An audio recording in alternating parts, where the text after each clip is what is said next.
भोलिबाट परराष्ट्र मन्त्री स्तरीय नेपाल भारतको संयुक्त बैठक आयोजना हुँदैछ, सुरु हुँदैछ। भारतीय विदेश मन्त्री एस जयशंकर बैठकमा भाग लिन भोलि नेपाल आउने कुरा परराष्ट्र मन्त्रालय स्रोतले बताएका छन्। 2016 पछि नेपालमा पाँचौं परराष्ट्र मन्त्री स्तरीय बैठक काठमाडौँमा आयोजना हुन लागेको हो। परिवर्तित अन्तर्राष्ट्रिय राजनीति, नेपाल भारतको सम्बन्ध, साउथ एसियाको बदलिदो अन्तर्राष्ट्रिय राजनीति र खास गरिकन नेपाल भारतको सम्बन्धमा नयाँ तरिकाले बढ्दै गएको सम्बन्धको आधारहरू, भारतमा दोस्रो कार्यकाल पछि गठित सरकारको विदेश मन्त्री एस जयशंकर परराष्ट्र मन्त्रीको हैसियतमा भोलि नेपाल आउँदै हुनुहुन्छ। निकै चासो, निकै चिन्ता र निकै तयारीका विषयवस्तुहरू सञ्चार माध्यमले उठाइरहेका छन्। यद्यपि तयारीको हिसाबले परराष्ट्र मन्त्री स्तरीय संयुक्त बैठकको मुख्य विषयवस्तुहरू के हुन् वा के हुनेछन् भन्ने विषय आज हामी केलाउने प्रयास गर्नेछौँ। नेपाल भारतको सम्बन्धलाई नजिकबाट बुझ्नुभएका, जान्नुभएका, अध्ययन अनुसन्धान गर्नुभएका दुईजना विज्ञहरूलाई म स्टुडियोमा निम्त्याएको छु। हामीसँग हुनुहुन्छ डाक्टर दुर्गेश सिंह, उहाँ पूर्व राजदूत पनि हुनुहुन्थ्यो, त्यसै र परराष्ट्रको राम्रो अध्येता जानकार हुनुहुन्छ। त्यसै गरी हामीसँग हुनुहुन्छ डाक्टर प्रमोद जयसवाल, परराष्ट्रका जानकार हुनुहुन्छ, जेएनयूबाट पिएचडी गर्नुभएको छ, अहिले त्रिभुवन विश्वविद्यालयमा अन्तर्राष्ट्रिय सम्बन्ध र कूटनीतिक विभागमा अध्यापन गराइराख्नु भएको छ। दुवैजनालाई कार्यक्रममा स्वागत गरौँ। तपाईँ दुवैजनालाई कार्यक्रममा स्वागत गर्छु। धन्यवाद। एकदमै सामान्य भाषा प्रयोग गरेर आजको बहस सञ्चालन गर्न मन लाग्यो। डाक्टर दुर्गेश सिंहबाट सुरु गर्न चाहे।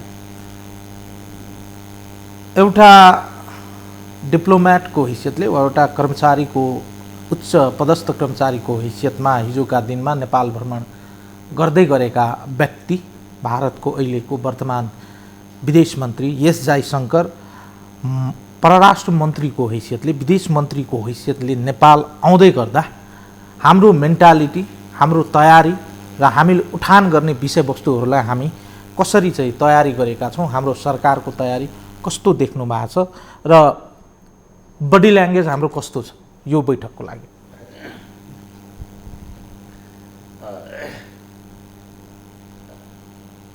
यसको त प्रिपरेसन त अब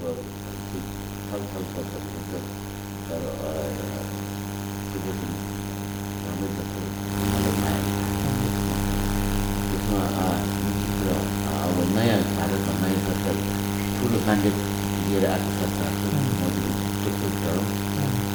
एउटा पार्लियामेन्ट्री यो छ भने अब दोस्रो अब हिन्दुस्तानमा अब मोदी प्रधानमन्त्री पहिलो चारपटक नेपाल आउनुभयो। 18 वर्षसम्म भारतको प्रधानमन्त्री नेपालमा आउनु भएको थिएन।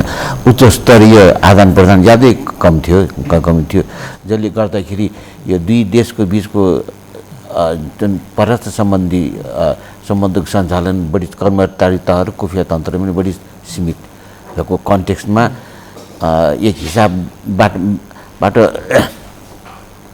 नेपालबाट आउटलेट चाहिँ नपाइरहेको परिस्थिति थियो त्यो टाइममा। किन भन्दाखेरि एउटा अब ब्युरोक्रेसी, अब त्यहाँको कर्मचारी तन्त्र नेपालको भन्दा धेरै ठुलो, धेरै सक्षम, धेरै अनुभवी छ।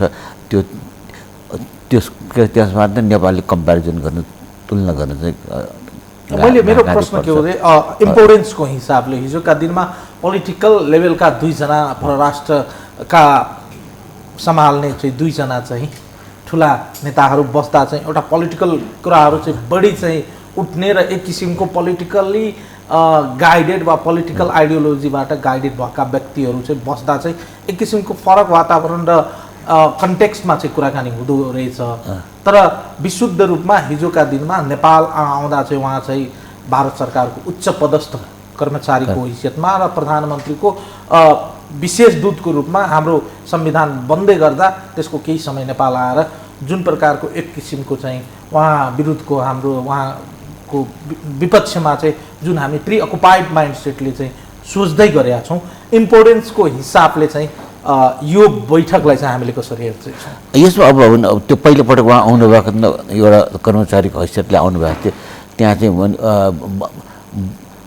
बढी त त्यो ल्याटिट्युड त्यति हुन बढी सर्ट चाहिँ डाइरेक्सन लिएर आउनुभएको अवस्था थियो। तर अहिले आफै नीति निर्मातामा अग्रभूमिका निर्वाह गर्नुभएको स्थिति छ र अहिले परिस्थिति पनि धेरै चेन्ज भएको छ। त्यो टाइममा आउनुभएको भर्खर तपाईँले भर्खर गर्नुभयो त्यो टाइममा हाम्रो संविधान जारी गर्ने टाइममा उहाँको भन्नु बढी चाहिँ हामीले सोचेको भन्दा बढी चाहिँ फरक किसिमकोबाट कडै किसिमको उहाँको त्यो स्ट्यान्स थियो त्यो टाइममा। त्यो हिसाबबाट अब त्यसको चाहिँ एक हिसाबले त्यसको परिणाम चाहिँ हाम्रो चाहिँ ब्लकेट इकोनोमी आर्थिक नाकाबन्दी भएको परिस्थिति थियो। तर अहिले आएर त्यो सम्पूर्ण कुरा चाहिँ जुन इलेक्सनबाट देखियो त्यो नेपाली जनताको त्योलाई कम्फर्टेबल होइन भन्ने कुरा स्पष्ट हिन्दुस्तानले त्यो रियलाइजेसन भइसकेको छ। र अहिले भनौँ न अहिले एउटा अहिले के भन्दाखेरि अहिले नयाँ म्यान्डेट चाहिँ जसरी आएको छ त्यो हिसाबबाट अहिले चाहिँ वास्तविकताको धरातलमा उभिएर अगाडि बढ्न सक्ने स्थिति इन्डियाको छ। त्यही अनुरूप चाहिँ हुन्छ जस्तो मलाई लाग्छ। र त्यसमा basically Narendra Modi as a prime minister आउनुभएदेखिको एउटा नेबरहुड फर्स्ट पोलिसी र दोस्रो जुन विकासको कुरामा उहाँले जति फोकस गर्नुभएको छ त्यो अत्यन्त यो दुई देशको निमित्त सान्दर्भिक कुरा हो। र त्यो खालि उहाँले चाहिँ त्यो कुरा मात्र गर्नुभएको होइन कि त्यो ग्राउन्डमा पनि भएको देखिएको छ। जस्तै भनौँ न कहीँ कुरा नेपाल र भारतको बिचमा एग्रिमेन्ट भयो 15, 20, 18 वर्ष त्यो कोल्ड स्टेटसमा बसेको यो परियोजनाहरू अगाडि नबढेको स्थिति जस्तो हुलाकी राजमा कुराको ट्रान्समिसनको कुराको जलविद्युतको कुराको यावत कुराहरू चाहिँ केही मुभमेन्ट चाहिँ ग्राउन्डमा थिएन। अब त्यो ठुल्ठुला कुराहरू दुई देशमा बिचमा सही भयो। अब त्यो हाम्रो नेपालमा इन्स्टिट्युसन मेमोरी पनि छैन। हामीले पनि त्यसले ताकिदा गर्न सकेनौँ, फलोअप गर्न सकेनौँ, आफ्नो ठाउँमा छ। तर त्यस्तो नभएको स्थितिमा अहिले कि ग्राउन्डमा केही चाहिँ देखिएको छ। जस्तै कि ट्रान्समिसनको लाइन चाहिँ अब धेरै कुरा पुरा भएको हुनाले नेपालमा सरप्लस भएको बत्ती चाहिँ भारतमा सरप्लस भएको नेपालमा सर्टेज भएको टाइममा आउने अहिले जुन परिस्थिति चाहिँ भएको छ त्यसले गर्दाखेरि हाम्रो नेपालमा यो ब्ल्याकआउट त्यो चाहिँ बिजुली सर्टेज भएको त्यो चाहिँ अब 12-14 घन्टाको जुन चाहिँ त्यो सर्टेज हुने त्यो ब्ल्याकआउट हुने भन्ने त्यो स्थिति छैन। यही ग्राउन्ड र्यालीमा के प्रोग्रेसको पनि एउटा परिणति हो त्यसले। र अहिले भनौँ न एउटा राउन्ड फेदर इन द क्यापको आइसिपी इन्टिग्रेटेड चेक पोस्टहरू पनि अहिले एक ठाउँमा निर्माण पुरा भइसक्यो, उद्घाटन मात्र गर्नु बाँकी छ, अर्को ठाउँमा अलमोस्ट कम्प्लिट भइसकेको छ। त्यसले गर्दाखेरि पनि भन्नु कस्ट अफ डुइङ बिजनेस चाहिँ अब कम हुने स्थिति छ। र यो चाहिँ अहिले हाम्रो यो अमलेखगञ्ज मोतिहारीको जुन पाइपलाइन अब धेरै वर्षदेखि हामीले कुरा गरिराखेको कुराहरू चाहिँ अब ग्राउन्ड रियालिटीमा अहिले चाहिँ अगाडि बढ्नु। म यो विषयमा अर्को राउन्डमा कुरा गरेँ। डाक्टर प्रमोद जयसवालजी, तपाईँ राम्ररी बुझ्नु भएको छ, लामो समयसम्म तपाईँको दिल्ली बसेर जेएनयूमा तपाईँको आफ्नै अध्ययन रह्यो, इन्डियाको एउटा चाहिँ थिङ्क ट्याङ्कसँग तपाईँको राम्रो सम्बन्ध रह्यो। एउटा हिजोका उच्च पदस्थ कर्मचारी परराष्ट्र मन्त्रीको हैसियतमा नेपाल आउँदै गर्दा हिजोका दिनमा भन्दा फरक तरिकाले सम्बन्ध र विषयवस्तुहरूलाई कन्साइज र एकदमै कन्टेन्टमा कुरा गर्ने वातावरण तयार भएको हो नेपाल भारतको सम्बन्धमा अहिलेको यो बैठकमा। हजुर, मलाई यो सही लाग्छ किनभने पहिला फरेन सेक्रेटरी थियो जयशङ्कर, उहाँ पोलिसी बनाउनुहुन्थ्यो, उहाँ चाहिँ त्यो पोलिसी बनाएर अगाडि बढाउनुहुन्थ्यो सरकारले इम्प्लिमेन्ट गर्नलाई। आज उहाँ त्यही पोस्टमा हुनुहुन्छ। भनेपछि पहिला विगतमा गरेको इन्डियाले गरेको बाचाहरू, पहिला विगतमा गरेको एग्रिमेन्टहरू केही कारणले पोलिटिकल कारणहरू अथवा दिल्लीले धेरै महत्त्व दिन नसकेको, समय दिन नसकेको कारणले हुनसक्छ भएको। तर उहाँ अब आफै पनि त्यो पोस्टमा त्यो धेरै इम्प्लिमेन्ट हुने चान्सेसहरू देख्दछु। त्यो एउटा फरक हो। पहिला उहाँ चाहिँ पोलिसी मेकर भएर अहिले इम्प्लिमेन्टेसन गरेर त्यो ठुलो तात्विक फरक ल्याउँदछ। दोस्रो फरक के हुन्छ भने उहाँ चाहिँ पहिला फरेन सेक्रेटरी भएकोले उहाँ चाहिँ कोअर्डिनेसन सजिलो हुन्छ। पहिला किनभने त्यो सरकार र ब्युरोक्रेटको टसलहरू बेलामा भइरहेको त्यो हुन सक्दैन, किनभने उहाँले चाहिँ सबै कर्मचारीहरू चाहिँ सँगै काम गरेको त्यो चाहिँ वातावरण उहाँसँग छ। त्यसले उहाँ चाहिँ त्यसलाई इम्प्लिमेन्ट गर्न एकदम अगाडि बढ्न सक्नुहुन्छ। तेस्रो चाहिँ उहाँ एकदम एउटा लेयर नै काट्नुहुन्छ। जस्तो पहिला उहाँले चाहिँ आफूले लगेको पोलिसीहरू फरेन मिनिस्टर र प्राइम मिनिस्टरमा कालाउनु भन्थ्यो। उहाँ चाहिँ अहिले फरेन मिनिस्टर भएर आउनुभयो। फरेन मिनिस्टर आएपछि उहाँलाई एउटा ब्युरोक्रेटलाई फरेन मिनिस्टर बनाउनु भनेको मोदीले एकदम विश्वास गरेर बनाउनु भएको, उहाँ क्यापेबल मानेर बनाउनु भएको। त्यसले गर्दा के हुन जान्छ भने उहाँले विगतमा बनाएको पोलिसीहरू उहाँसँगै एन्ड भएर सबै कुरा इम्प्लिमेन्ट गर्नुपर्छ। उहाँले त्यो अगाडि फर्न चाहिँ धेरै लिङ्गरिङ गर्नुपर्ने जरुरी लाग्दैन होला। त्यसैले मलाई लाग्छ यो महत्त्व छ। तर एउटा भनिन्छ नि एस जयशङ्करको बारेमा एकदमै आर्टिकुलेट र क्यालकुलेटेड ब्युरोक्राट्स हुन् इन्डियाका भनिन्छ। त्यो हिसाबले व्यक्तित्वको हिसाबले हेर्दा चाहिँ हिजोका दिनमा चाहिँ आफै चाहिँ फरेनमा चाहिँ सेक्रेटरी भइरहनु हुँदा नेपालसँग चाहिँ कतिपय विषयवस्तुहरूको चाहिँ एकदमै पोलिसी लेभलमा गरिएका सम्झौताहरूलाई अब त्यही हुबहु त्यही लाइनमा अगाडि बढाउलान् वा आफू चाहिँ अब चाहिँ एउटा चाहिँ पोलिसीलाई इम्प्लिमेन्ट गर्ने ठाउँमा पुगिसकेपछि त्यसलाई चाहिँ एकपटक रिभ्यू गर्ने पो हो कि एक तरिकाले अगाडि नबढेको विषयवस्तुहरूलाई अब फरक तरिकाले अगाडि बढाउनु पर्ने आवश्यकता पो भयो कि उहाँको व्यक्तित्वको हिसाबले चाहिँ कसरी हेर्न सकिन्छ? जयशङ्कर एउटा क्यापेबल फरेन मिनिस्टर हुन्छ होला जस्तो मलाई लाग्छ। किनभने उहाँ क्यापेबल फरेन सेक्रेटरी हुनुहुन्छ। उहाँ चाइनामा पनि सर्भ गर्नुभयो, अमेरिकामा सर्भ गर्नुभयो, उहाँ फरेन सेक्रेटरी हुनुभयो, उहाँ रसियन राम्रोसँग बोल्नुहुन्छ, उहाँको वाइफ जापानिज हो। त्यो खालको एक्सपोजर पाएको मान्छे। उहाँको बुवा चाहिँ आइडिएस थिङ्क ट्याङ्क इस्टाब्लिस गर्नुभएको। त्यसले उहाँ चाहिँ एकदम ब्याकग्राउन्ड पनि राम्रो भएको, एकदम क्वालिफाइड र इन्टरनेसनल सिनारियो बुझेको मान्छे हो। परिवर्तन हुनसक्छ। जस्तो विगतमा भएको नेपाल पोलिसीहरू चाहिँ भारतले काहीँ गल्ती भएको, काहीँ त्रुटि भएको त्यो सच्याउनुपर्छ जस्तो लागेको छ भने त्यो गर्न सक्छ। त्यो नगर्ने चेन्जिङ सिनारियोमा चाहिँ नेपालको पोलिसी के हुनुपर्ने, नेपालले कसरी हेर्नुपर्छ, त्यो परिवर्तन आएको हुनसक्छ। चाइनाको एउटा इन्गेजमेन्ट नेपालमा बढेको सिचुएसनमा त्यो सबै सेटल गर्नु स्वाभाविक हो। तर उहाँले जे प्लान गर्नु त्यहाँ एकदम इफेक्टिभली फुलफिल गर्न सक्नुहुन्छ, एकदम राम्रो कार्यान्वयन गर्न सक्नुहुन्छ नेपालमा जस्तो मलाई लाग्छ। तर एक किसिमको हामीले चाहिँ तपाईँले पत्र पत्रिकाहरू पनि पढ्नुभयो होला, एक किसिमको हामीभित्र चाहिँ आशंका र डर पनि छ।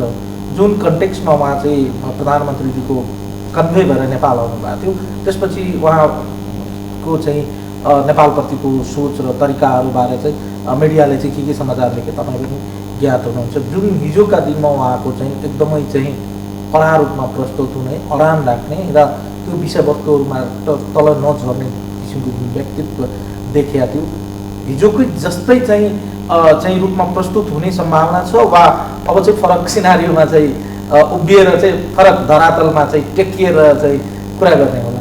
सर्वप्रथम हामीले विगतमा भएको गडबडी भनौँ, विगतमा भएको दुर्घटना भनौँ, विगतमा भएको गल्तीहरू त्यो चाहिँ सबैको आश्रय चाहिँ सबै गल्तीको चाहिँ एक्युरेसन जयशङ्करलाई दिनु हुँदैन। उहाँ चाहिँ भारतको प्राइम मिनिस्टरको इन्भल्भ भएर आउनुभएको थियो। त्यसपछि भएको सबै घटनाले उहाँ एक्लै रेस्पोन्सिबल होइन। त्यो बेला चाहिँ मोदीको पनि रोल थियो होला, फरेन मिनिस्टरको रोल थियो होला, नेसनल सेक्युरिटी एडभाइजरको रोल थियो होला, अरू पनि रोल थियो होला। तर उहाँ आएपछि भएको घटनाले गर्दा सबै चाहिँ उहाँले गरेको गल्ती भने जुन मनसाय त्यो गलत हो पहिलो कुरा। दोस्रो कुरा मानियो कि उहाँ चाहिँ एकदम अब अडान राख्ने व्यक्ति हुनुहुन्छ, तर उहाँ फरेन सेक्रेटरी भएर राख्नुभयो। अब उहाँ एउटा नेता भएर आउँदैन, उहाँले फरेन मिनिस्टर भएर आउनुहुन्छ।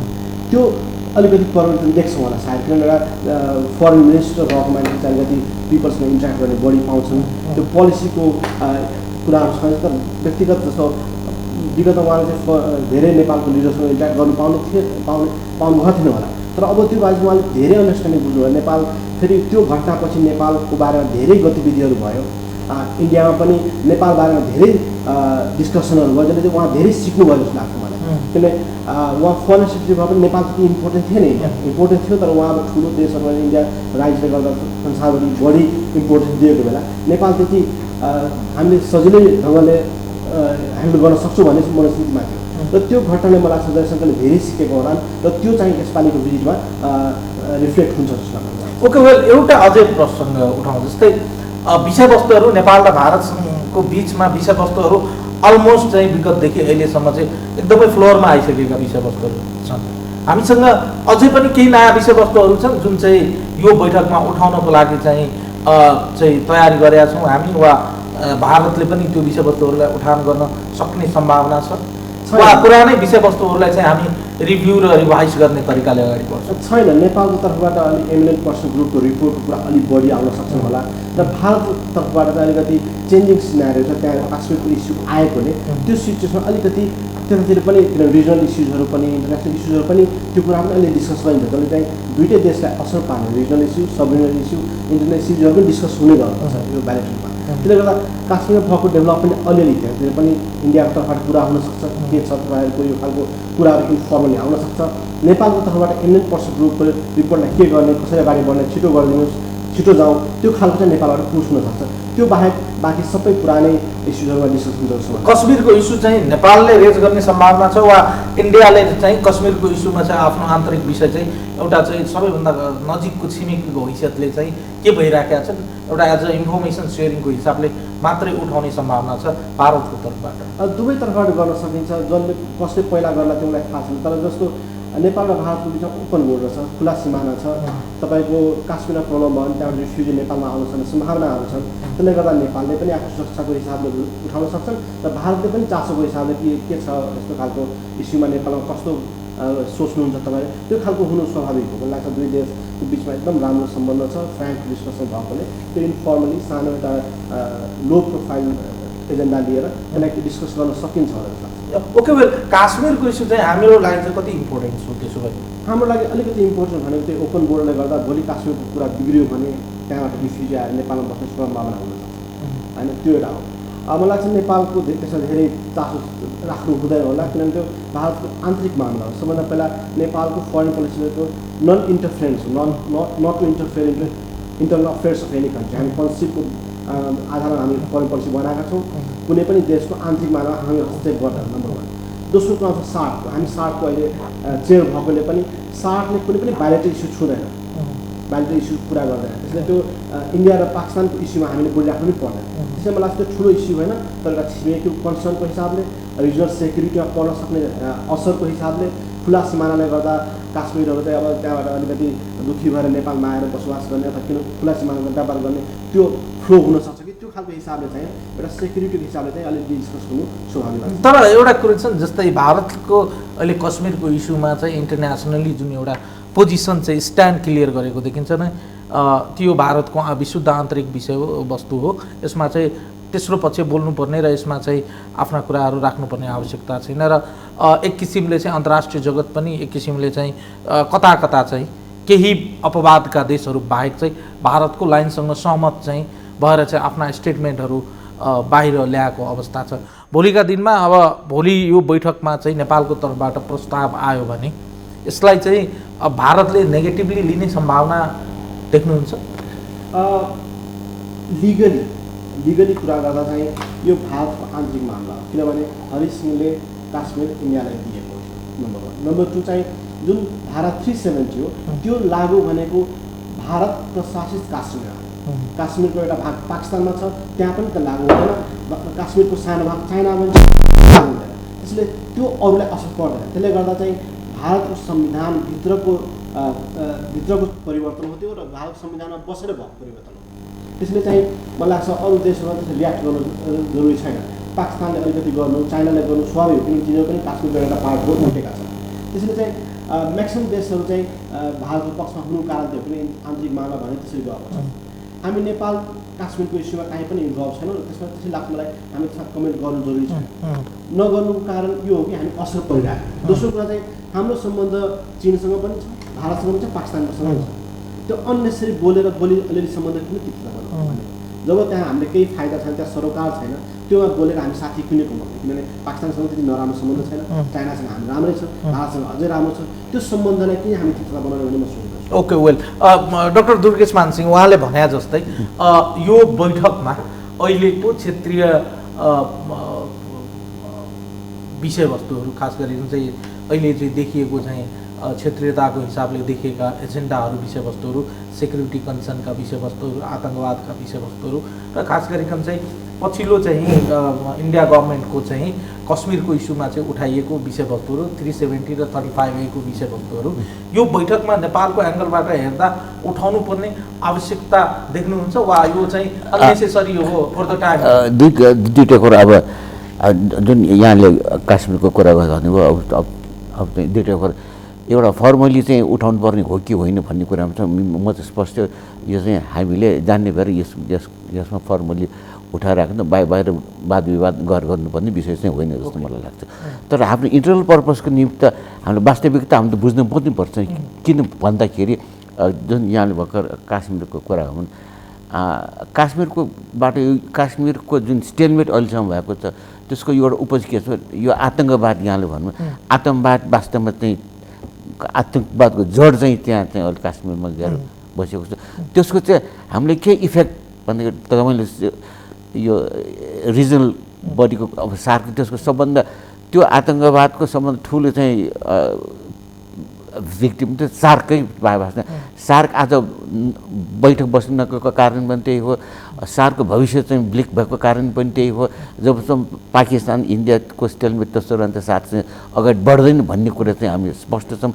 त्यही कारणले पनि अब यो एउटा अर्को एउटा हुन त सब्स्टिट्युट त होइन, अन्त इकोनोमिक कोअपरेसन बोर्डर्स भन्ने हिसाबले बिमस्टेकतिर पनि हामीले हात बढाएको चाहिँ प्र्याक्टिकली स्पिकिङ छ। अब चाहिँ भनौँ भने अब जबसम्म चाहिँ त्यो काश्मीरमा आतङ्कवादको घर जड भएर बस्छ तबसम्म चाहिँ यो चाहिँ भारत र पाकिस्तानको सम्बन्धमा चाहिँ असल अप्ठ्यारो पर्छ भन्ने कुरा 1947मा त्यसमा चाहिँ अन्तरिम सरकार थियो, कन्स्टिट्युन्ट एसेम्ब्ली। त्यसमा त्यो भारतको संविधानको फादर अफ इन्डियन संविधान डाक्टर बीएम अम्बेडकर हुनुहुन्छ, उहाँ त्यो वखतमा कानुन मन्त्री हुन्थ्यो। उहाँले कानुन मन्त्रीले जवाहरलाल नेहरूसँग विमति राख्नु भएको थियो फर्मली। उहाँले के छ भन्दाखेरि आर्टिकल 370ले यो चाहिँ यो अस्थिरताको चाहिँ यो बिउ हो, यो चाहिँ अनटेनेबल हुन्छ। त्यो अब त्यो बखतमा परिस्थिति अर्कै थियो। त्यो जवाहरलाल नेहरूको अन्डरस्ट्यान्डिङ त्यो उहाँको पहलमा चाहिँ वास्तवमा 370 आर्टिकल 370 पहिले 326 थियो, पछि 370 भएर आयो। अब त्यो हिसाब त्यही टाइममा पनि एउटा जनरल अन्डरस्ट्यान्डिङ के छ, त्यो अन्तरिम व्यवस्थामा अब अन्तरिम व्यवस्था त्यहाँ चाहिँ काश्मीरमा चाहिँ एक हिसाबबाट यो अटोनोमी पनि दिएको चाहिँ यो रेस्ट अफ द इन्डियनको मान्छे काश्मीरभन्दा बाहिरको मान्छेहरूले त्यहाँ चाहिँ एक्टिभिटी गर्न नपाउने, यो इकोनोमिक पर्स्युट गर्न नपाउने र त्यही किसिमबाट त्यो काश्मीरको वालाले बाहिर पनि रेस्ट अफ इन्डियामा त्यो किसिम फ्री मुभमेन्ट पनि हुनु गाह्रो। त्यो बडा जटिल परिस्थितिमा भएको परिस्थिति उपस्थित। तर यो एउटा प्र्याक्टिकली त अन्तरिम व्यवस्था थियो। अन्तरिम व्यवस्था अब सम्म at certain point of time त्यसमा एन्ड हुन्छ भन्ने कुरा त अब धेरैले बुझेको थियो। तर वेल, हाम्रो लागि अहिलेको अवस्थामा हाम्रो लागि रिजनल इस्युजहरू प्रायोरिटीमा हो वा हाम्रो द्विपक्षीय इस्यु चाहिँ प्रायोरिटीमा? यहाँनिर चाहिँ हामीले चाहिँ फोकस गर्नुपर्ने हो। हाम्रो हाम्रो पार्टी दुई देशको किनभने हामीले विकासको कुरा गरिरहेको परिप्रेक्षी, किनभने as a chair of SAARC चाहिँ नेपालको हिसाबले चाहिँ अब यो सार्कको चाहिँ मिटिङ चाहिँ होस् भने चाहिँ चाहना राख्नु चाहिँ एउटा स्वाभाविक चाहिँ प्रश्न र स्वाभाविक चाहिँ सदिच्छा त हुने नै भयो होइन। र एउटा चाहिँ भारत चाहिँ सार्कको चाहिँ एउटा प्राइम मेम्बर भएको हैसियतले र भारतले चाहिँ खेल्नुपर्ने प्रमुख भूमिकाको हिसाबले चाहिँ जबसम्म भारतले इनिसिएसन लिइदिँदैन तबसम्म चाहिँ सार्कको बैठक नहुने कुरा त यो त एकदम दिनको घाम जस्तै छर्लङ्ग देखिन्छ। अब त्यही परीक्षामा यस्तो स्टेलमेटको भर्खर डाक्टर जयसवालले चाहिँ भन्नुभयो काश्मीरको तमिल कुरा उठाउनु भएको बखतमा यो कम्प्लिटली यो चाहिँ अब हिन्दुस्तानको संविधान अन्तर्गत भएको होइन। संविधान त्यो पनि 3 क्षेत्र पाकिस्तान अकुपाइड, चीन सानो भाग चीनसँग। कश्मीरको इस्यु चाहिँ बेकारमा चाहिँ हामीले कश्मीरको इस्यु उठाएर चाहिँ नदुखेको टाउको दुखाउनु आवश्यक छैन। त्यो किनभने यो सर्टन पोइन्ट कमिलो बनाउनु पनि आवश्यक छैन। सुरुमा नै अन्तरिम व्यवस्था थियो होइन। सर्टन पोइन्ट टाइममा अब यो this was the right time. हिन्दुस्तानमा धेरै वर्ष पनि भइसक्यो अब अनटेनेबल भएर त्यहाँ जहिले पर्मानेन्ट रूपबाट आतङ्कवादको ज्वरो त्यहाँ बसेको छ। कहिले इफ दिस had कन्टिन्यू कहिले पनि त्यो एन्ड नहुने त्यो परिस्थितिमा भोलि आएर चाहिँ यसले राम्रो सेटल गर्छ कि भन्ने पनि यो एउटा स्ट्रङ पोसिबिलिटी छ। त्यो भएको खण्डमा के भन्दाखेरि एउटा आतङ्कवाद यो एउटा सानो घेरा हो। आतङ्कवादको इस्यु त हाम्रो पनि टेररिजमको इस्यु त हाम्रो पनि कन्सर्न हो। भोलिको दिनमा रिजनल त्यसको चाहिँ इम्प्याक्ट र इफेक्ट त हामीलाई चाहिँ नपर्ला त भन्नै सकिन्न, किनभने हाम्रो इन्डियातिर ओपन बोर्डर छ र उत्तरतिर हाम्रो चीन छ। अनि हामी यता फेरि चाहिँ कसैको आन्तरिक मामलामा हामी चाहिँ हस्तक्षेप गर्दैनौँ भने हाम्रो चाहिँ एकदमै चाहिँ पञ्चशीलको त्यो हाम्रो स्याक्रोस्याङ्क्ट प्रिन्सिपल हुनुपर्छ। एक्ज्याक्टली। अब डाक्टर जयसवाल जस्तै रिजनल इस्युहरू त अन्य विषयवस्तु सार्कको विषयवस्तुहरू कन्टेन्टमा नगइकन सदिच्छा राखेर as a chair of SAARC नेपालले चाहिँ यो मिटिङलाई चाहिँ सदुपयोग गर्न सक्ने सम्भावना छ। यो India Nepal joint commission meeting भनेको खास भारत र नेपालसँगको बाइलेटरल इस्युजमा बेसिक केन्द्रित गरेर हामी दुई देशको भित्रको पोलिटिकल सेक्युरिटी इकोनोमिक कोअपरेसनको इन्फ्रास्ट्रक्चर कुराहरू छ, ट्रेड एन्ड ट्रान्जिटको हुन्छ, पावर एन्ड रिसोर्सेस, त्योहरूलाई हाइलाइट गर्ने इस्यु हो। यो हामी दुई देशको बिचको समस्यालाई मजाले खुलेर एकदम इन्टेन्सिभ डिबेट गरेर अगाडि बढ्ने मौका हो। त्यो सँगैसँगै केही समय चाहिँ दुईटै देशलाई असर पर्ने सब रिजनल इस्युजहरू, रिजनल इस्युजहरू, इन्टरनेसनल इस्युजहरूले पनि डिस्कसन गर्ने समय पाउँछ। त्यसमध्ये सार्क र काश्मीरको इस्यु अलिअलि आउन सक्छ। सार्कको इस्युजमा इन्डियाले अलिअलि आफूलाई स्पष्ट के पारेको छ भने सार्क इन्डिया र पाकिस्तानको राइभलले गर्दा अगाडि बढिरहेछ, आतङ्कवादको कुरा होस् अथवा दुई देशको बिचको द्वन्द्वले गर्दा अगाडि बढिरहेछ। जबसम्म यो दुई देशले आफ्नो प्रब्लमहरू रिजल्भ भयो तबसम्म अगाडि बढ्दैन। त्यो नेपाल एकदम स्योर भएर बसिरहेछ। त्यसको अल्टरनेटिभ इन्डियाले के दिएको छ भने बिमस्टेक। नेपालले सार्कबाट गर्न सक्ने उपलब्धि बिमस्टेकबाट इन्डियाले दिलाउन चाहन्छ। त्यो सिचुएसनमा चाहिँ नेपालले सार्कको चेयर गरेर स्वाभाविक त्यसलाई उठाउने, कसरी सार्क अगाडि बढाउने, त्यसमा चाहिँ समस्याको जड चाहिँ नेपालमा नभएर अथवा इन्डियामा मात्रै नभएर अन्त पनि भएकोले त्यसमा धेरै समय उपयुक्त गर्छ जस्तो मलाई लाग्दैन। किनभने यो समय यो बाइलेटरल मिटिङ भनेको नेपाल र भारत आफ्नो भित्रको बाइलेटरल इस्युजलाई मजाले सानो इस्युलाई पनि मजाले डिस्कस गरेर अगाडि बढ्ने मौका हो नि त। किनभने त्यो त्यसले लाग्छ अरू इस्युजहरू सार्कहरू ठुल्ठुलो इस्युजहरू ल्यायो भने फेरि आफ्नै भित्रको समस्या कुराहरू अगाडि बढ्न धेरै मजाले डिस्कस गर्न नपाउने समयको हुनसक्छ जस्तो लाग्छ, कमी हुनसक्छ। त्यसले मलाई लाग्छ त्यो इस्यु नआउने होइन, आउँछन् सार्कको इस्युजहरू, बिमस्टेकको इस्युजहरू, काश्मीरको इस्युजहरू अथवा अरू पनि इस्युजहरू, आतङ्कवादको इस्युजहरू आउँछन्। तर मलाई लाग्छ यसमा चाहिँ 80देखि 90% चाहिँ एनर्जी चाहिँ तपाईँको दुई देशको बिचको सम्बन्धलाई मात्र प्राप्त गर्छ। ओके, वेल यो विषयमा तपाईँले सुरुमै भन्नु एपिजीको चाहिँ प्रतिवेदनको चाहिँ कुराहरू उठाउनु होला। रणनीतिक रूपमा अब कतिपय विषयवस्तुहरू चाहिँ महत्त्वपूर्ण विषयवस्तुहरू चाहिँ हामी त पुरै पढ्न पाएका छैनौँ, तर जे जति विषयवस्तुहरू बाहिर आएका छन् रणनीतिक रूपमा चाहिँ एपिजीले उठाएका विषयवस्तुहरू दुवै देशका लागि चाहिँ दीर्घकालीन रूपमा यसको चाहिँ प्रभाव र असरहरू देखिने भएको हुँदा चाहिँ अहिलेसम्म चाहिँ एक्सेप्टेन्सको लेभल चाहिँ एकदमै छरिएर रहेको देखिन्छ। एपिजीको विषयवस्तु उठान हुँदा चाहिँ योसँग अन्य विषयवस्तुहरू चाहिँ उठ्ने सम्भावना रहन्छ कि रहन्न, किनभने अल्टिमेटली एपिजीले उठाएका विषयवस्तुहरू तपाईँले जे अघि उठान गर्नुभयो राजनीति, सीमा सुरक्षा, आर्थिक विषयवस्तुहरू, भौतिक पूर्वाधारका विषयवस्तुहरू र व्यापार पारोहर, ऊर्जा लगायतका विषयवस्तुहरू सँगसँगै रिसेन्टली दुई देश बीच देखिएको खास गरिकन चाहिँ यो बाढी पहिरो लगायतका विषयवस्तुहरू, ओपन बोर्डर यताउता जाने विषयवस्तुहरू, यी सबै विषयवस्तुहरूलाई चाहिँ अब फरक तरिकाले डिफाइन र डिफिनेसन दिनुपर्ने अवस्था सिर्जना हुन्छ त? इपिजी मोदी सरकारले नै सुरु गर्नुभएको थियो, उहाँकै पालामा सुरु भएको थियो। उहाँको एम के थियो भने विगतमा भएको सम्झौताहरूलाई चाहिँ कसरी अझै त्यसमा परिवर्तन गर्नुपर्ने भए परिवर्तन गर्ने र कसरी अगाडि बढ्ने त्यो थियो। अझै सम्बन्धलाई कसरी सुदृढ बन्ने थियो। त्यो रिपोर्ट आजसम्म अल्फाबेटिकली बुझाउनु पर्ने भएकोले पहिला इन्डिया त्यसपछि नेपालमा आउनु भनेर भारत सरकारले चाहिँ अहिलेसम्म बुझेको छ, प्राइम मिनिस्टर मोदीले चाहिँ बुझ्नु भएको छ। अभियसली त्यो सबै सन्धिहरू चाहिँ हाम्रो दुई देशको सम्बन्धको राजनीतिक सम्बन्ध, सोसियल सम्बन्ध, इकोनोमिक त्यही कुरा गर्ने, जस्तै सन्धि सम्झौता सबैले त्यही कुरा गर्ने। त्यसैले चाहिँ त्यो रिपोर्ट एकदम इम्पोर्टेन्ट हो।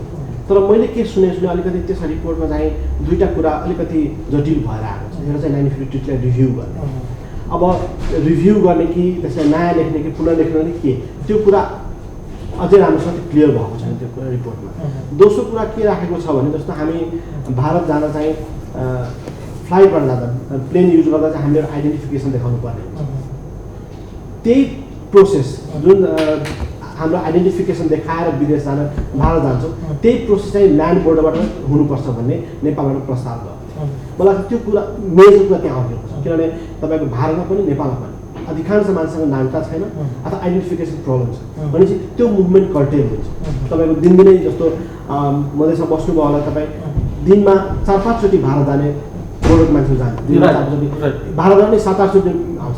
दिनदिनै नागरिकता देखाउँदै हिँड्न त्यो सम्भव छैन, किनभने तपाईँको यहाँको स्कुल कलेजमा छिर्न गाह्रो छ, तर तपाईँको बोर्डर क्रस गर्न नेपाल भारत खुला छ। कति घर त तपाईँको आदि भारतले त्यो पानी खाने चाहिँ टुपेल चाहिँ बोर्डर वारी छन्, घर चाहिँ पारी छ, त्यस्तो देखिन्छ। त्यस्तो सिचुएसन त्यो छैन। मलाई लाग्छ मेन कुरा त्यही भएर अटेको छ, किनभने त्यो कुरालाई चाहिँ त्यो सेन्सिटिभिटीलाई चाहिँ नबुझेर त्यो रिपोर्ट बनाएकोले मलाई लाग्छ एकदम त्यो समस्या त्यहाँ गएर अटेको छ। त्यसमा 1952 ट्रिटी र त्यो खालको मुभमेन्टको कुरा जुन चाहिँ मोनिटरिङ हाइली मोनिटर जुन चाहिँ आइडेन्टिफिकेसन देखाएर दिनदिनै भारत जाने, त्यसले गर्दा चाहिँ मलाई लाग्छ मेजर त्यहाँ अड्केको कुराहरू छ त्यहाँ। त्यसले गर्दा इपिजी अलिक स्लो भएको, मतलब त्यसमा चाहिँ दुवै देशको प्रबुद्धहरू बसेर दुवै देशको प्रबुद्धहरूले त्यसलाई मान्ने गरेर सरकारले दिएको कुरा चाहिँ अगाडि बढ्नुपर्ने थियो। त्यसले गर्दा त्यो रिपोर्ट चाहिँ के होला मलाई लाग्यो। अहिले पनि म सशङ्कित छु त्यो कुरा अगाडि बढ्ला नबढ्ला, त्यसमा मैले पनि म स्योर छैन के हुन्छ। एउटा कुरा चाहिँ तपाईँलाई फेरि सोध्न मन लाग्यो, जुन कन्टेक्स्टमा चाहिँ इपिजी तयार भयो, जुन लेभलका व्यक्तिहरू चाहिँ इपिजीमा चाहिँ दुवै देशबाट चाहिँ संलग्न हुनुहुन्थ्यो, 1952 को ट्रिटीलाई चाहिँ रिभाइज गर्ने विषयमा चाहिँ अलिकति चाहिँ मच्योर डिसिजन भएन भन्ने चाहिँ बुझाइ हो भारतीय पक्षको? होइन, प्रब्लम समस्या कहाँ छ भने 1953 अहिलेदेखि 50-60-70 वर्ष चल्यो, त्यसमा सानो समस्या छन्, त्यो समस्या हुँदा पनि चल्यो। भोलि गएर नयाँ ट्रिटी आउँछ कति चल्छ भन्ने शङ्का छ अहिले, त्यो सबभन्दा ठुलो, किनभने त्यो ट्रिटीमा भएको कुराहरूलाई चाहिँ हामी परिमार्जन गर्न सक्छौँ। दोस्रो कुरा के छ भने त्यसमा समस्याहरू 2-4वटा छन्, त्यो आज इम्प्लिमेन्ट भएको छैन। जस्तो तपाईँको फ्री मुभमेन्ट अफ पिपल छ नि, भारतीयहरू चाहिँ यहाँ काम गर्नु, त्यो अहिले छैन। धेरै कुराहरू चाहिँ 1950 हामी फुल्ली फलो गरिरहेको छौँ। दुईवटा देशले चाहिँ भारतीयहरू यहाँ आएर खुला रूपमा काम गर्न पाउँदैन, सरकारी उयोहरूमा सरकारी जागिरहरू पाउँदैन। त्यसले त्यो 1952 परिवर्तन भइसके व्यवहारमा चाहिँ, तर त्यसलाई फेरि पछि गएर अलिकति लेख्दाखेरि अझै समस्या पनि ल्याउने हो कि त्यो खालको डर चाहिँ भारतमा छ। नेपालबाट पनि खुलेर चाहिँ यही कुरा यो परिवार चाहन्छु भने पनि हामीले अहिलेसम्म दिन सकेका छैन, किन हाम्रो धेरै पोलिटिकल पार्टिजहरू लिडरले चाहिँ धेरै कुरा गरे कि 1952 मा प्रब्लम छ, तर के प्रब्लम छ कसरी अगाडि बढ्ने आजसम्म कसैले पनि नेपालले एउटा पनि ड्राफ्ट लिएर भारतका okay well doctor Durgesh Mansingh, doctor जयसवालले भने जस्तै हामीले चाहिँ सोलो डोलोमा चाहिँ के भन्यो भने 1952 को ट्रिटी चाहिँ रिभाइज गर्नुपर्छ है भन्यो। डाक्टर जयसवालले उठाएकै कुराहरू चाहिँ दैनिक रूपमा चाहिँ बोर्डरिङ एरियामा यता पनि पारी पनि चाहिँ कमन पिपलले चाहिँ फेस गर्दै गरेको चुनौतीहरूको विषयमा र एयरपोर्टबाट जाँदा चाहिँ जुन सेक्युरिटी सर्भिलेन्सको लागि जुन आइडेन्टिफिकेसनको जुन प्रब्लम छ त्यो चाहिँ बोर्डरमा चाहिँ लागु गर्नुपर्छ भन्ने तर्क उठाइरहँदा 1952 को ट्रिटीको बारेमा कन्टेन्टमा हामी कुरा गर्न चाहिँ तयार भइसकेका छैनौँ वा हामीले चाहिँ पूर्ण रूपमा चाहिँ यसलाई चाहिँ एलाबोरेट क्लासिफिकेसन गर्न सकेका छैनौँ। अब 1950 अब यसमा चाहिँ अहिले म अनकन्भेन्सनल चाहिँ कुरा म चाहिँ गर्न चाहन्छु। 1950 को ट्रिटी भनौँ अब त्यहाँ भनौँ अहिले डाक्टर जयसवालले भन्नुभयो अब त्यो इक्वल ट्रिटमेन्ट भारतीय नेपालमा आएर किन्न पाउने नेपालले भारतमा किन्न पाउने भन्ने कुरा त्यो वास्तवमा भारत यो त ठुलो देश हाम्रो सानो देश हो त्यो रेसिप्रोकल यो किसिममा त सैद्धान्तिक रूपमा हुनै सक्दैन किनभने यहाँको 100% चाहिँ भारतमा जाने भारतको 1% यहाँ आउनमा चाहिँ लगभग त्यति नै हुन्छ होइन त्यो कारण अब तर व्यवहारले सैद्धान्तिक रूपबाट त्यो ट्रिटीमा लेखेको तापनि व्यवहारले त त्यो त भएको छैन आई थिङ्क व्यवहारले हामीले बढी बुद्धिमान स्टेप व्यवहारले हामी चाहिँ बुद्धिमान स्टेप चाहिँ हामी दुवै पक्षबाट अगाडि बढिराखेका छौँ त्यो सैद्धान्तिक रूपमा जे भए तापनि नम्बर 1 छ दोस्रोको 1950 को ट्रिटी अब 1950 को ट्रिटी चाहिँ म इन्डिया पनि बसेँ एज अ स्टुडेन्ट बसेँ एज अ म राजदूत हैसियतले पनि बुझेँ तर नेपालमा जति त्यसले सेन्सिटिभिटी चाहिँ आम जनस्तरमा देखिन्छ त्यहाँ उतातिर म चाहिँ त्यो चाहिँ देख्दिनँ होइन अब यो नेपालमा पनि किन भएको भन्दा यस स्लाइटली यसको ऐतिहासिक पृष्ठभूमिमा जाउँ के भन्दाखेरि अब 1950 को ट्रिटी जे जस्तो छ कि त्यहाँ चाहिँ त्यहाँ 1950 ट्रिटी मलाई सैद्धान्तिक रूपबाट के लाग्छ भने 1950 को ट्रिटी चाहिँ खास गरिकन अब नेपालमा आएर चाहिँ त्यो टुडी खेलमा रत्न पाहाडमा आएर भाषण गरेको होइन खास गरी अपोजिसनमा भए पनि भाषण गरेर त्यो खास गरी लेफ्ट पोलिटिक्समा त्यो बढी चाहिँ त्यो जरो त्यसले चाहिँ टेम्परेचर लिएको हुन्छ त्यो त्यहाँ चाहिँ यो एउटा बिटिङ काउ जस्तो रूपबाट चाहिँ देखिएको छ कि त्यहाँ त्यो अपोजिसनमा बस्दाखेरि चाहिँ एकदमै नारा स्वर ठुलो स्वरले चाहिँ गर्ने चाहिँ एउटा विषयवस्तु भएको छ हुन त कुनै पनि दुई देशबिचको सम्बन्धलाई त्यसरी आन्तरिक रूपबाट चाहिँ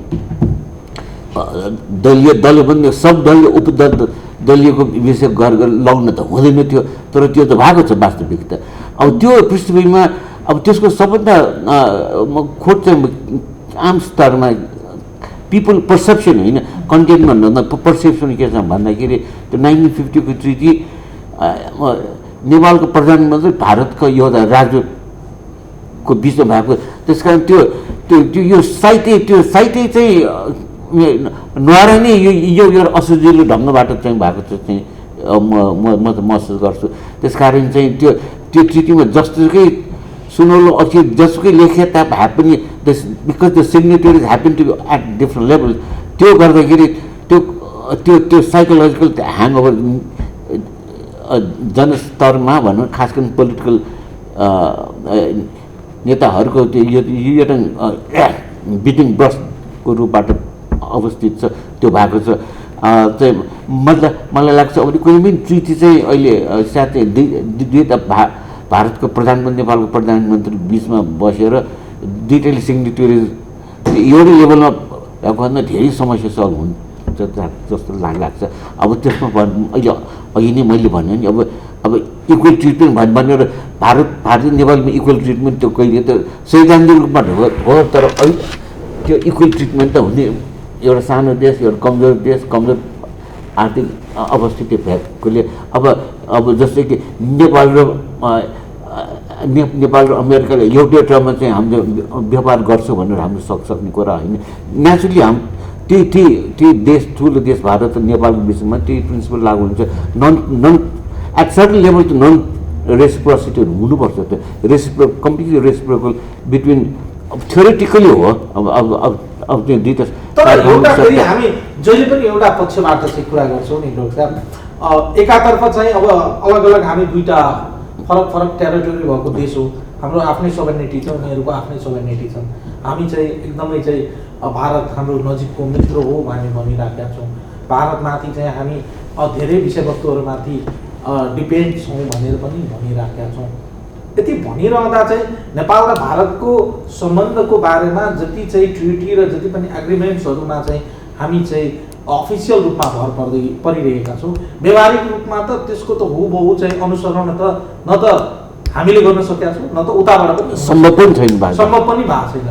अब यहाँ नर्मली देखिन्छ केदारनाथ यात्रा गर्नलाई हाम्रो प्रधानमन्त्रीजी चाहनुभयो भने चाहिँ भारत सरकारसँग चाहिँ एप्रुभल लिएर वा केही गरेर चाहिँ गइराख्नु जानु पर्दैन। हामी चाहिँ तुरुन्तै चाहिँ तीर्थाटन गर्नलाई चाहिँ हाम्रो लागि खुला छ। वा भारतको कुनै चाहिँ मन्त्रीलाई वा कुनै टप लेभलको लिडर्सलाई चाहिँ नेपालको पशुपतिनाथ दर्शन गर्न आउनु पर्यो भने you don't need to ask anybody, चाहिँ सिधै आउनुहुन्छ, दर्शन गर्नुहुन्छ। ताल पर्यो भने 2-4 जनालाई भेट्नु पनि हुन्छ, परेन भने चाहिँ पशुपतिको टिका लगाएर फर्किनुहुन्छ। एक किसिमले त यसलाई त हामीले चाहिँ ट्रिटी एग्रिमेन्ट र दुई देश बिचको चाहिँ कूटनीतिक सम्बन्धको आधारमा डिफाइन गर्ने हो भने त योभन्दा धेरै परको विषयवस्तु हो नि। त्यो त मैले अब व्यावहारिक पक्षमा हामी चाहिँ व्यावहारिक टप अफ द्याट कतिपय चाहिँ जनस्तरमा भोगिएका विषयवस्तुहरू छन् नि रक्षा, त्यो विषयवस्तुहरूलाई चाहिँ किन सेटल डाउन नगरेको हाम्रो पक्षबाट हामीले उठाउन नसकेको हो, वा भारतलाई यो थाहा छ कि यो विषयवस्तुहरू चाहिँ सल्भ गर्नै नसकिने हो। जस्तै बाढी पहिरोको कुरा गरौँ न, बाढी पहिरो जाँदा त नेपाल वारि पनि समस्या हुन्छ, त्यो पानी बाढी पहिरोले नेपाल पारी पनि अथवा बोर्डर पारी पनि चाहिँ समस्या छ। दुई देशकै जनता, बोर्डरिङका जनता त पीडित छन्, पिल्सिएका छन्। यो विषय त सेटल डाउन गर्न सक्ने विषयवस्तुहरू हुन् नि, होइन र? अब त्यो यसमा चाहिँ मलाई के लाग्छ भन्दाखेरि अब तपाईँले जुन चाहिँ भन्नुभयो Nepal is too dependent on India भनेर, होइन त्यो पनि। अन द अदर ह्यान्ड हामीले एउटा बुझ्नुपर्ने कुरा, India is also dependent on Nepal. त्यो it's not one way traffic. त्यस कारण त्यो दुई देशको बिचमा माया भएको मतलबको चाहिँ विषय बढी हुन्छ के पनि एउटा चाहिँ स्टेबल गभर्मेन्ट छ। अब उता चाहिँ मोदीजीको दोस्रो कार्यकाल चाहिँ प्रचण्ड बहुमतको सरकार छ, उता पनि एकदमै चाहिँ बलियो गभर्मेन्ट। भारतको खास गरिकन चाहिँ नरेन्द्र मोदीको चाहिँ नेपालप्रतिको सहानुभूति र उहाँको चाहिँ एक किसिमको चाहिँ सदास्यता चाहिँ हामीले देखिसकेका छौँ। पहिलो कार्यकालमा 4 पटक नेपाल भ्रमण गर्नुभयो। समहाउ जुन प्रकारको बजारमा चल्दैछ, यही 1-2 महिनाभित्र सायद सम्भवतः फेरि उहाँ नेपाल आउने हल्ला पनि छ, आउनु होला चाहिँ सायद फ्लोरमा चाहिँ यो कुरा नआए पनि यो मिटमा चाहिँ सम्भवतः कुराकानी चाहिँ अनौपचारिक कुराकानी चाहिँ हुने सम्भावना देखिन्छ। यहाँबाट फर्दर चाहिँ अब हाम्रो चाहिँ मुभमेन्ट के हुनुपर्छ, हाम्रो सरकारको तयारीको हिसाबले हामीले सार्प भएर चाहिँ यो विषयवस्तुहरूलाई कसरी चाहिँ रिभ्यूको दृष्टिकोणले एउटा, रिभाइजको दृष्टिकोणले एउटा र अर्को पछि चाहिँ इम्प्लिमेन्टेसनको एङ्गलले एउटा चाहिँ यो विषयलाई चाहिँ कसरी उठाउनु। मलाई लाग्छ यो भारत र नेपाल दुईवटा सुनौलो मौका हो, किनभने हाम्रो पनि स्टेबल सरकार छ, 2/3 बहुमतको र एउटै पार्टीको चाहिँ ठुलो पार्टी रूपमा ढिका भएको, त्यसले गर्दा त्यसलाई दुःख दिने पनि कोही छैन। त्यस्तो सिचुएसन नेपालमा स्टेबिलिटी छ, भारतमा पनि त्यो ठुलो झन् बहुमत ल्याएको छ। दोस्रो चाहिँ दुइटै भारत र नेपालले चाहिँ विगतमा केही गतिविधिले गर्दा त्यसलाई समस्यालाई सुल्झाएर अगाडि बढिरहेको छ।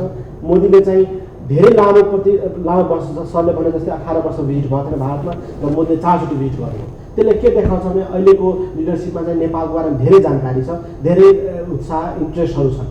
दोस्रो कुरा छ चीनको पनि, चीन पनि बिहारबाट जुन नेपाल आइरहेको छ, संसारले खोलिरहेको छ, त्यो पनि एउटा ठुलो प्रेसरको रूपमा काम गरेको छ इन्डियाले। भारतले पहिला चाहिँ एउटा सम्झौता सौदा गर्ने 20 वर्ष 30 वर्ष ढिलो गर्ने, त्यो अहिले चाहिँ प्रेसर बनाएको छ। अहिले चाहिँ भारतको प्राथमिकता त्यही छ, कसरी चाहिँ प्रोजेक्टहरू छिटोभन्दा छिटो कार्यान्वयन गर्ने। त्यसले चाहिँ मलाई लाग्छ नेपाल र भारत दुईवटा लागि सुनौलो अवसर हो, कसरी चाहिँ विगतमा भएको सम्झौताहरूलाई अगाडि बढाउने, कसरी नेपाल र भारत दुईटै सम्बन्धलाई विस्तार बनाउने। भारतले पनि के सिक्नुपर्छ भने अब चाहिँ हामी नेपालहरू चाहिँ पहिला जस्तो छैन, एउटा एग्रिमेन्ट 2 नेतालाई राखेर गरिदियो त्यो पुरा हुन्छ, त्यो बुझ्नुपर्छ। नेपाल अहिले फरक भइसक्यो, हाम्रो कुनै नेताले पनि डिबेट गर्ने मान्छेहरू छ, ओपन सोसाइटीहरू छ, मिडिया छ। त्यसले गर्दा भारत पनि एकदम लिबरल भएर हाम्रो साथी हो, हाम्रो मित्र राष्ट्र हो, यसलाई चाहिँ कसरी विकास लाग्नुपर्छ त्यो खालको खुला विचार। तर म बिचमा एकदमै समय नभए पनि दुवैजनाले यो प्रश्नलाई उत्तर दिनु होला एकदम छोटोमा। केही दिन अगाडि चाहिँ हाम्रो चाहिँ संसदको अन्तर्राष्ट्रिय सम्बन्ध समितिमा नेपाल भारतलाई जाने बुझेका एकदमै बौद्धिक नेता भन्छौँ हामी, प्रदीप गिरिजीले चाहिँ एउटा स्टेटमेन्ट दिनुभएको थियो, तपाईँहरूले सम्भवतः मिडियामा सुन्नुभयो।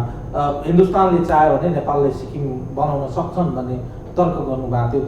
त्यस्तो अवस्था छ र त्यसरी चाहिँ भारतले चाहिँ नेपालको सोभरेनिटीमाथि चाहिँ अट्याक गर्ने कुन नियत गलत सोच बनाउन सक्ने सम्भावना छ। मलाई त्यो राजनीति गरेको अहिले नेपाली काङ्ग्रेस सरकार भएको उहाँ त्यो स्टेटमेन्ट दिनुहुन्थेन होला। त्यसले त्यही मैले भन्नु खोजेँ, हामी नेपाली पोलिटिकल पार्टीले के गर्छ फरेन पोलिसीमा राजनीति गर्छ, त्यसले गर्दा हाम्रो देश अहिले यहाँ पुगिरहेको छ।